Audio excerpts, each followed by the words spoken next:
What's up, guys? Hope everybody's doing a lot better than I am. So what you just seen there with the garbage can is exactly what happened to me a couple days ago. So unfortunately, this video here, I'm not going to be able to finish. What I really wanted to do, the last thing I wanted to do, is pop the valve covers off of that cat motor in my truck, the 3406, and I wanted to run through the overhead and just check the valve lash and everything and make sure everything's good. But unfortunately, that's not going to happen for probably a few weeks. And yeah, so I took a pretty good tumble down those exact stairs, just like that can did, and tore some ligaments. And my arm is completely worthless as of now. So I'm just going to kind of throw up what we have. Don't worry, I'm going to be fine. So yeah, so I hope you enjoy the video, and the rest of it will come as soon as I get better. And as always, do me a really big favor and do yourself an even bigger favor and rip a few ligaments off of that freaking subscribe button for me, guys. It really helps me out.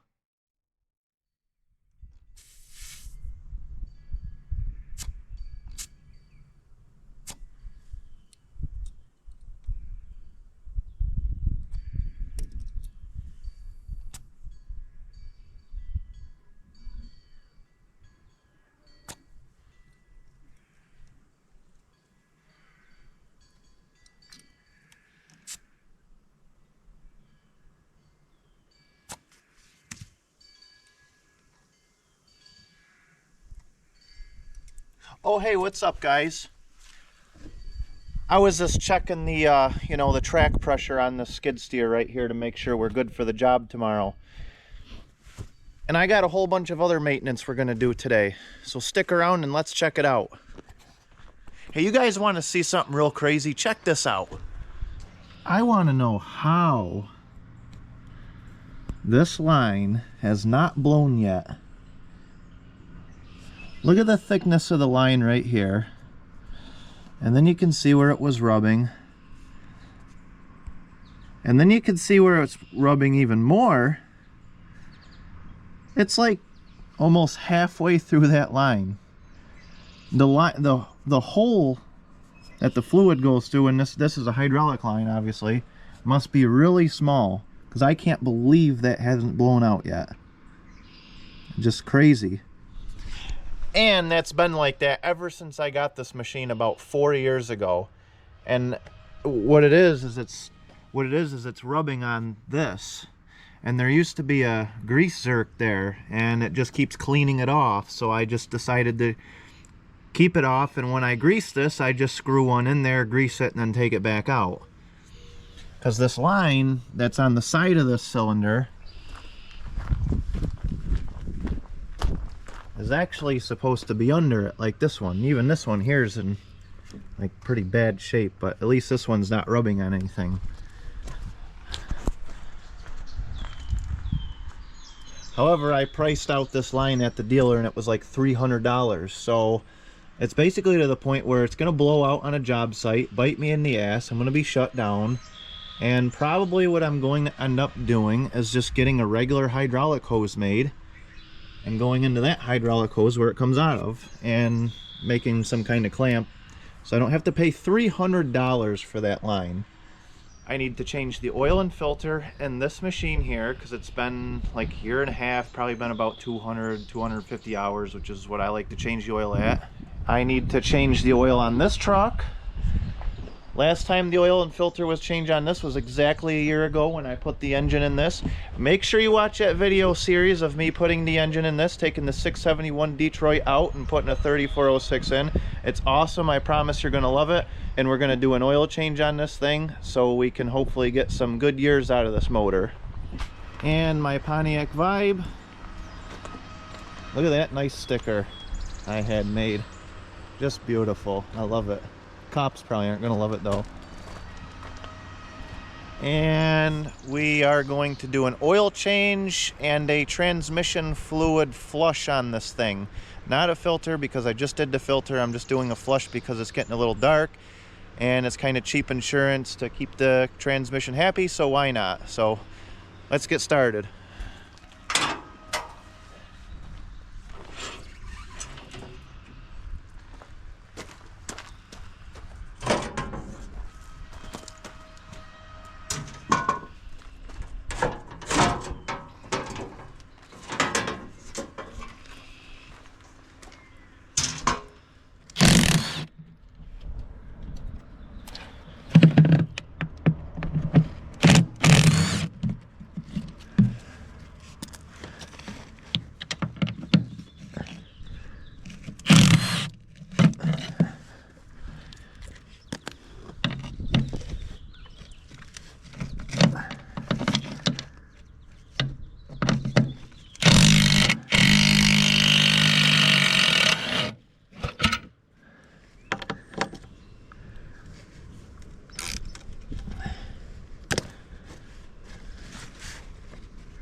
I got poking around in here and it looks like I found this problem just on time. It melted that, but it didn't quite melt the wires yet. Oh, looks like my temperature, water temperature sensor and some other crap down here that who knows what it is. Alternator. Yeah, that would have been bad if that grounded out on that manifold. So I'm going to do something about this before it really turns into a problem.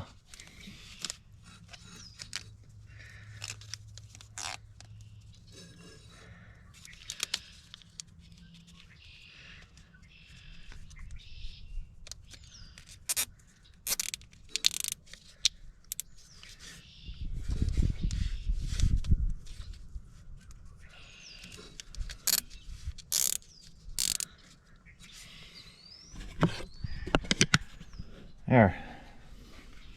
Actually, it looks like in the past this used to be bolted to something. I don't really see where it went, but somebody's been in here goofing with stuff, so I don't know what any of this stuff is. So you always want to look and make sure, like, see where things are rubbing on this stuff, because it vibrates so much it just rubs. I mean, look at what this plastic wire loom did to this aluminum on the starter. I can actually feel that. Like, that's actually dug in. And it really didn't hardly do any damage to the wire loom compared. I mean, you'd think the aluminum would win, but actually the plastic is putting a bigger dent in the aluminum than the aluminum's doing to the plastic. So it's always important to, if I was smart, I'd fix that, but I think just pulling it away and then doing this actually solved the problem. But I don't know how that got in there. I don't even know where that's supposed to go. It's a problem when people get their fingers in these things that don't know what the heck they're doing, because they just cobble everything up like this and then stuff like that happens. Man, it looks like it even did burn through there a little bit, but it's not bad enough to where I'm gonna get into it right now. But that could have been a fire right there, a big problem that would have shut me down for a few days. So it pays to just look at this stuff. Just pull the covers off every now and then, and especially one of these big cables, man. If one of them big cables wore through and touched something, you'd have a bad day.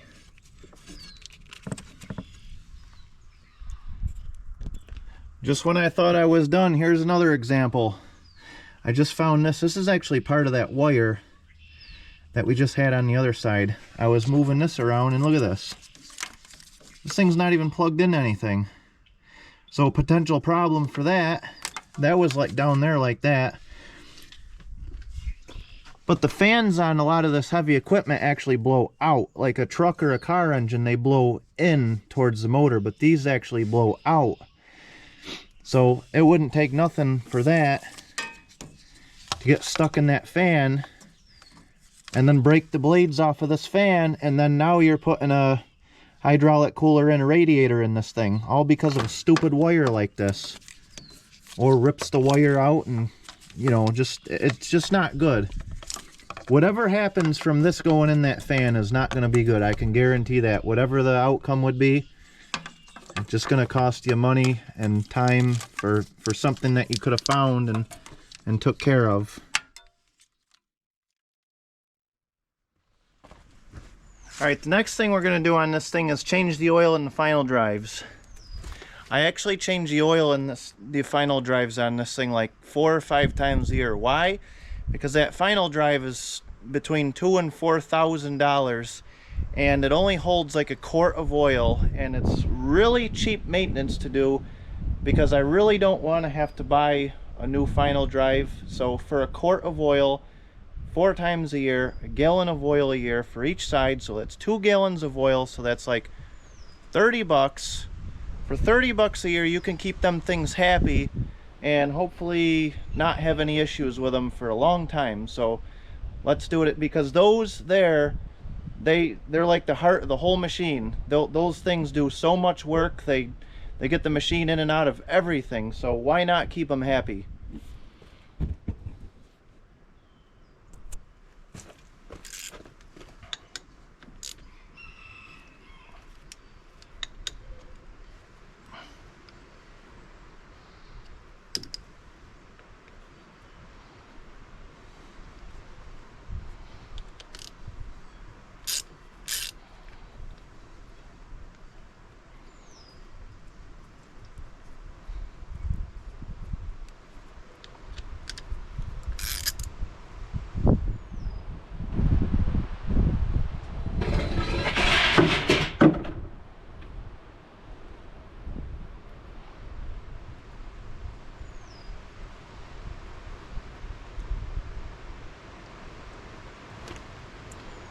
Look how black that oil got in only a few months.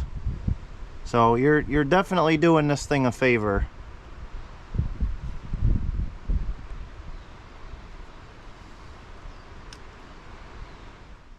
Another good thing to do is every time I change the oil on something, I always forget what the filter number is, and the filter is hard to get to, as you can see. So I always take this box and rip the top of it off, write the hours down and the date of the time when I change the oil, and then put it somewhere safe, like in a toolbox like that, where it's not going to go anywhere 250 hours from now. And it really saves you a lot of questioning, Julie, when did I do this or when did I do that? So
alright, with these plugs here, you always want to make sure you tighten them until they start to loosen up, and then they're good and tight. Alright, now that the skid steer is all screwed up and there's dirt in the oil and everything, it's alright though, because sand actually acts as roller bearings in between the actual bearings, like in the crank journals and stuff like that. So the skid steer will last a long time. We just sprinkled some sand down in there. So now we're going to sprinkle some sand down into this car. But first we're going to put new oil in it. So now we have to drain it.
Alright, it's very important to tighten this one until it loosens too. After you get it so tight and then it loosens, you want to give it about another turn. See, we got it real tight now. Now it's loose. There. That noise you heard was actually the bolt stripping out. I mean, getting real tight.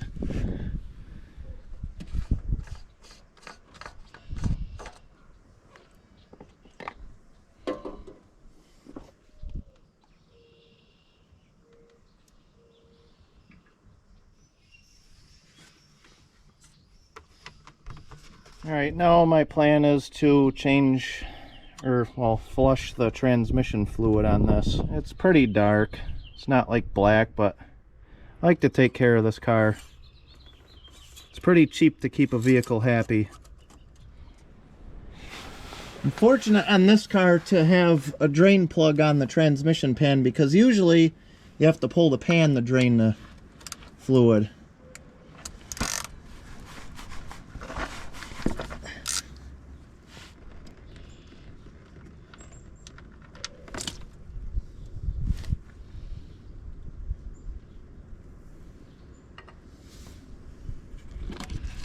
I should be changing the filter on this thing too, but the sand will actually filter it too. The sand that I'm gonna put in there, it'll filter the oil, kind of like a pool, like a water filter. So we'll be in good shape.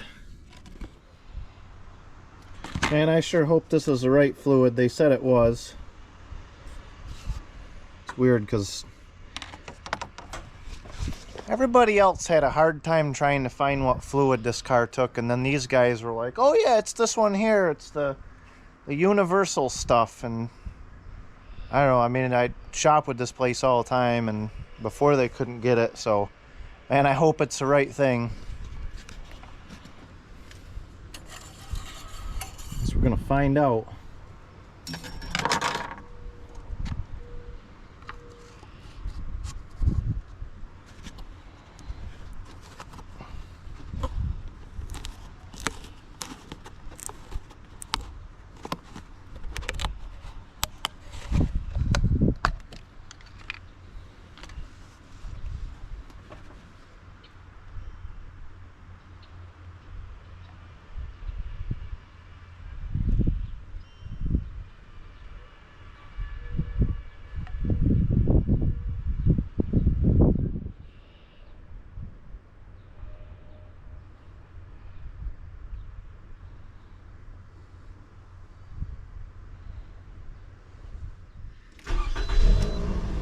I know a lot of the older cars, they require you to be in neutral idling to check. I'm not really sure about this one. This one actually has a spot on the dipstick for hot and cold. I'm assuming hot is probably running while hot, and then cold is probably shut off while cold. But I'm not sure. But I know typically when they idle in neutral, the pump's going, so I'll let it circulate for a minute and see what it looks like.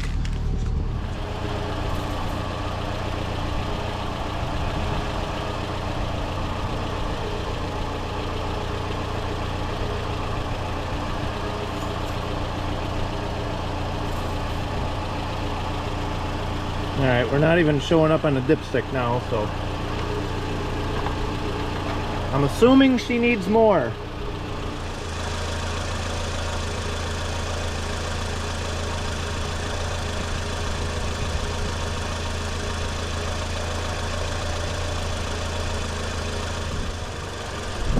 And I do actually have the car leveled right now too, because I don't know how well you could see from camera, but this is actually pretty decent slope here, so I got the front end jacked up still a little bit. Alright, we just took her down to the store and back to get some gas for the weed eater, so let's see what she looks like now.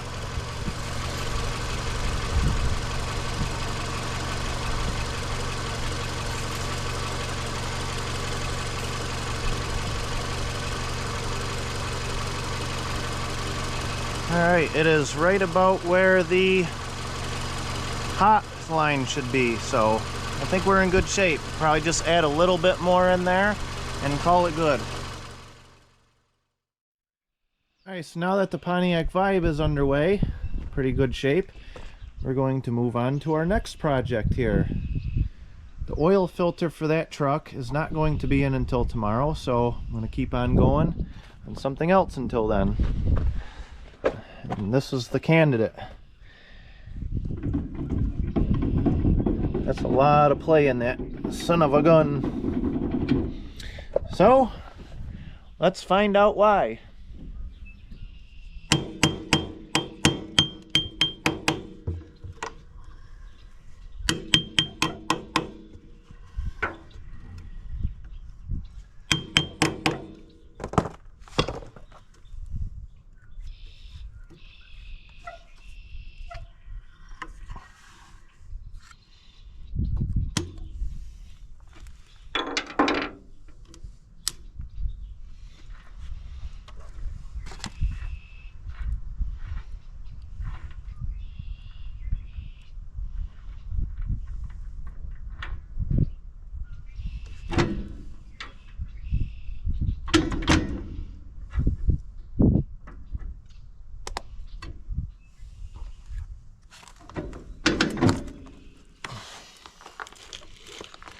Well, the brakes still look pretty good. Brakes looks excellent.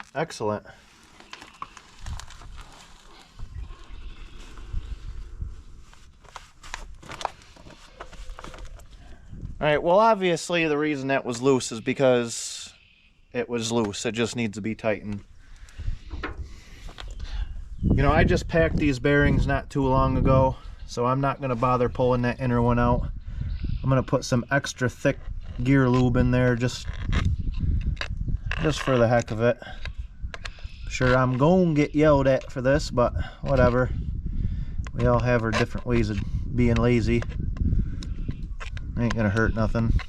That's for damn sure. Brakes look really good still, so let's put this wheel back on.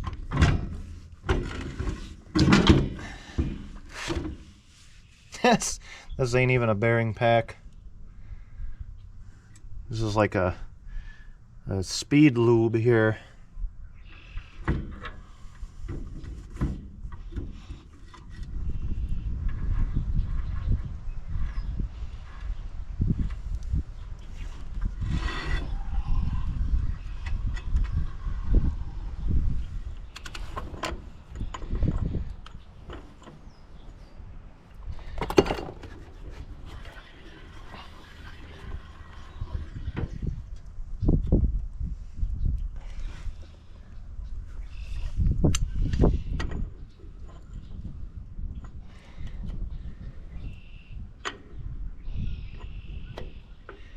There we go.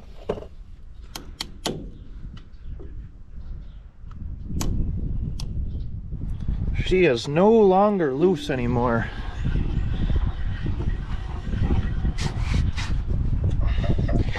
We have that center nut there torqued to about 8,000 foot-pounds of torque, so that red light in the center should come on every time we drive, and that's what we want.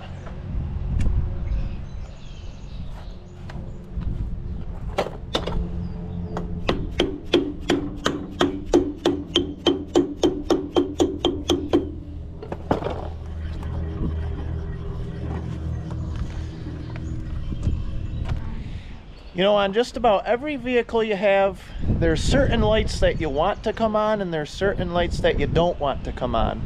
I'll show you the ones that you do want to come on, and they're red. So when you're driving, all three of these are actually lights right here. You want that one, and that one, the three on the other side to come on. And then there's actually one underneath the truck that nobody ever checks. That big round light right there, you want that thing to be glowing like white.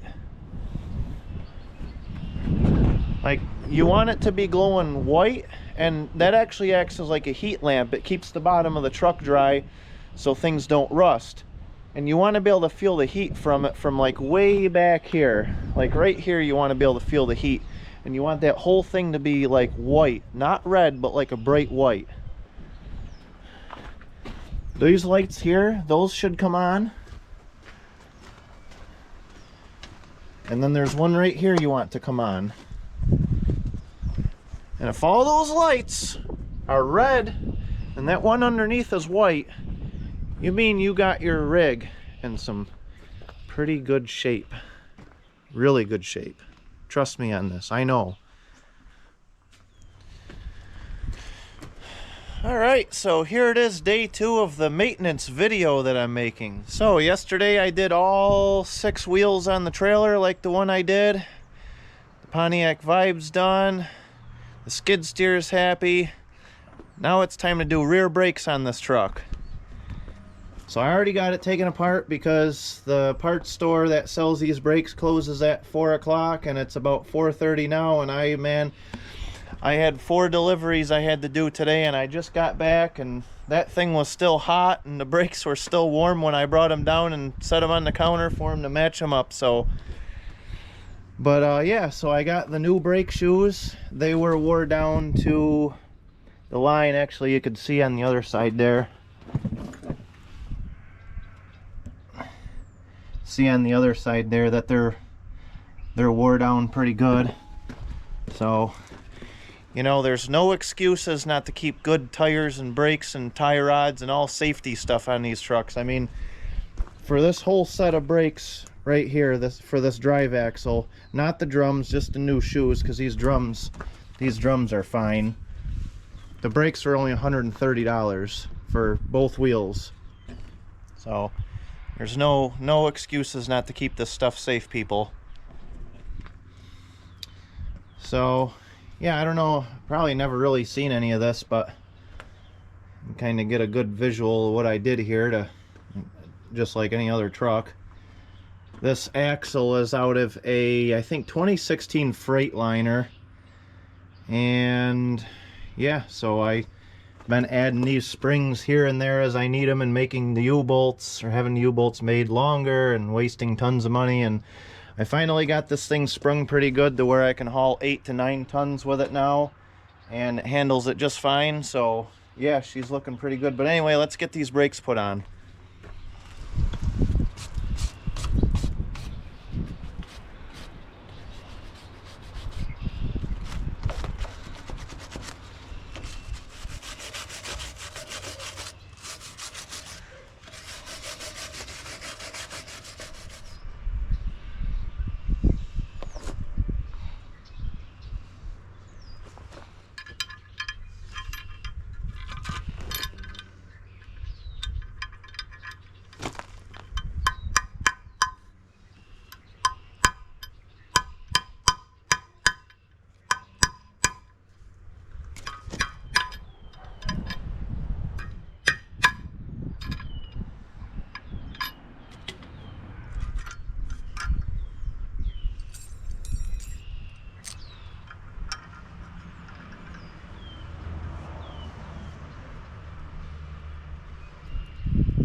Alright, that's all there is to it.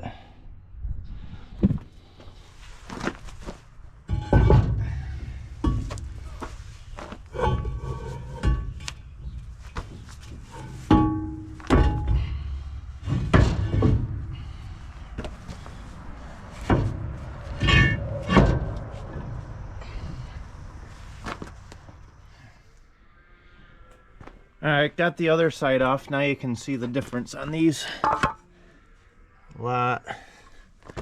New ones are a lot thicker than the old ones. So, yeah, definitely time for new brakes. That's the wear line right there. And these are just about down to it. Actually, on this side, they are down to it. So here it is the next day, the third day of the maintenance video. And I hauled like 4 loads today with the new brakes, and I tell you what a good decision that was, because this thing stops so much better now. All the brakes just look awesome and just worked really good, so I'm happy. So the next thing to do on this truck is an oil change. I'm sure this oil is going to be hot because I just shut this thing off like 10 minutes ago, but I don't have time to wait.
Alright, so I'm sure all you big Caterpillar guys like myself out there watching this are saying, holy crap, you didn't put a Caterpillar filter on this.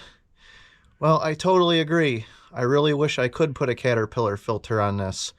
I think it's the R1808 or whatever it is, the filter that normally Cat makes for the 3406. I'll show you why I'm running a Baldwin filter on this, and a Wix or whatever else.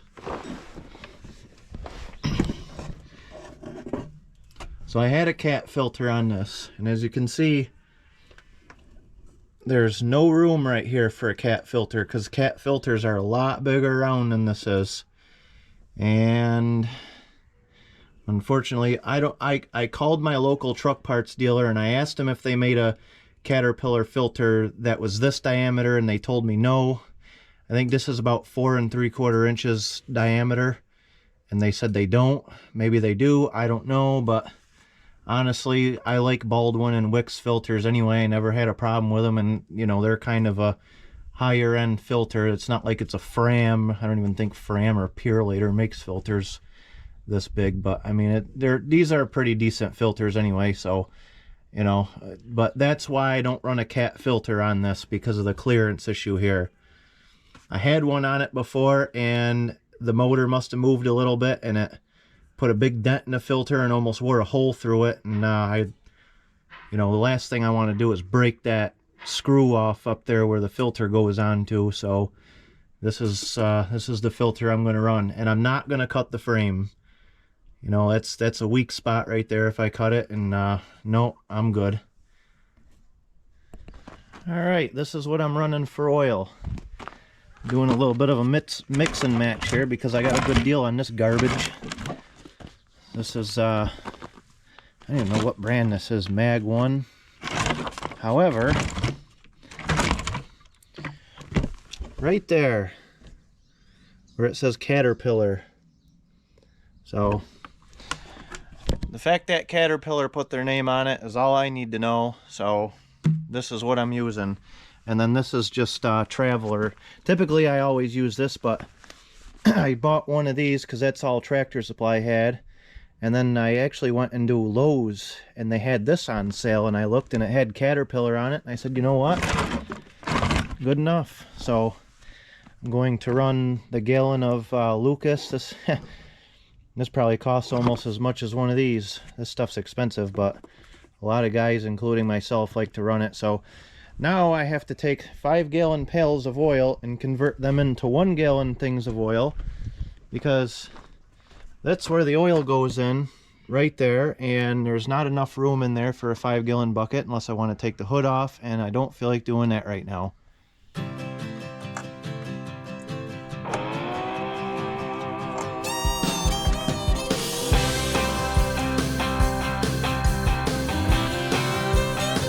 Well, when I woke up, she was looking at me. She told me I've been cheating on her in her dream. Lord, it wasn't a thing I could do or say to change her mind any way. She told me that things was gonna change. If I wanted her, I couldn't stay the same. So I stopped going out on Friday nights. I stopped drinking with the boys. Yeah, everything she asked, I left in the past just to try to bring her joy.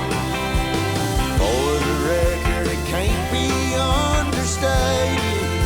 All I've been domesticated. She told me to top off her Jeep, the one I bought her when I sold my old GT. Alright, we got her all filled up with oil. Let's start her up and see what we got for oil pressure.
Don't see anything leaking, so one more thing checked off the list.